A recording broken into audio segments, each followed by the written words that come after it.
Welcome. In today's quick guide, I'll show you how to enable sound for joined groups notifications on Facebook using your PC. If you've recently joined new groups but aren't hearing any alert sounds, this updated setting is exactly what you need.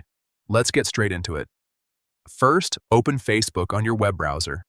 Make sure you're logged into your account so you can access all notification settings without any issues. Once you're on the home page, look at the top right corner of the screen. You'll see the notifications icon, which looks like a bell. Go ahead and click on it to open your recent notifications. Now, inside the notifications panel, focus on the upper area.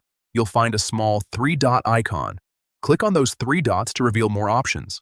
From the menu that appears, select Notification Settings. This will take you to a page where you can fully customize how Facebook alerts you about different activities. On the Notification Settings page, scroll down until you find the Tags section.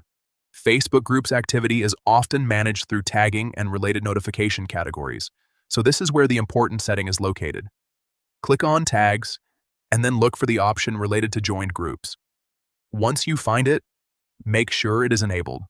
Also, check that sound is turned on for these notifications, so you actually hear alerts when there's activity in groups you've joined. That's it. From now on, whenever there's activity in your joined groups, you'll receive a notification with sound, so you never miss important updates or conversations. If this helped you, make sure to check out more quick Facebook tips on the channel.